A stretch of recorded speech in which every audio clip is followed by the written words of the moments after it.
Shalom saudara-saudari sekalian, kiranya kasih pertolongan Tuhan terus melingkupi kita semuanya. Amin. Bertemu lagi di dalam pembahasan Alkitab secara singkat. Dan di pertemuan ini kita akan belajar dari kitab Filipi pasal yang ke-1 dari ayat ke-27 sampai ke-30.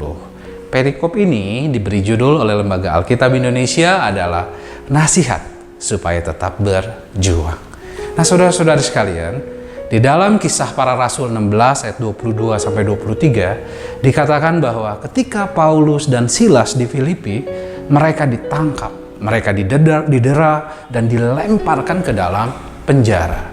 Namun sekalipun demikian, saudara-saudari sekalian, berada di dalam penjara tidak membuat sukacita Paulus dan Silas jadi terpenjara.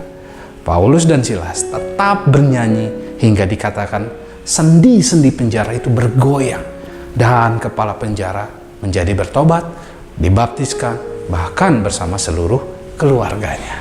Nah, saudara-saudara sekalian, beberapa saat setelah meninggalkan Filipi, Paulus mendengar bahwa jemaat di sana mengalami penderitaan. Ia pun menasihati agar mereka tetap berjuang dalam kondisi seperti itu. Nah, ayat 27 katakan bahwa hanya hendaklah kamu hidup berpadanan dengan Injil Kristus. Apa maksud nasihat Paulus ini? Nah, saudara-saudari sekalian, berpadanan dengan Injil Kristus berarti hidup sesuai dengan teladan Kristus sendiri yang tekun menanggung bantahan yang sehebat itu terhadap dirinya dari pihak orang-orang berdosa untuk taat menggenapi kehendak Allah Bapa. Saudara-saudara sekalian, Paulus tidak hanya sekedar memberi nasihat kepada jemaat di Filipi. Seperti dijelaskan di atas tadi, karena Paulus pun ketika berada di kota Filipi, dia mengalami penderitaan.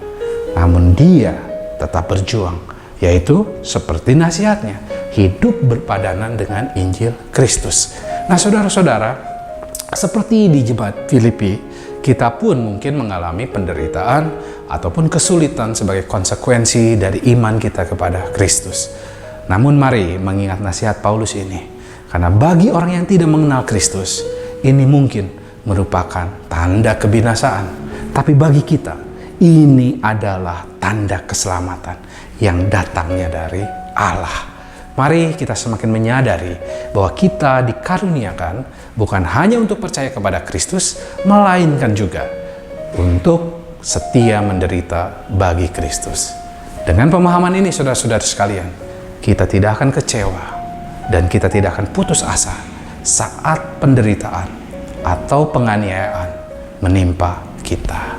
Saudara-saudara sekalian, pengalaman sulit dan penderitaan yang berhasil kita lewati dapat menjadi berkat untuk menguatkan orang-orang yang mengalami hal yang serupa, seperti yang dilakukan oleh Paulus kepada jemaat di Filipi. Tuhan Yesus memberkati.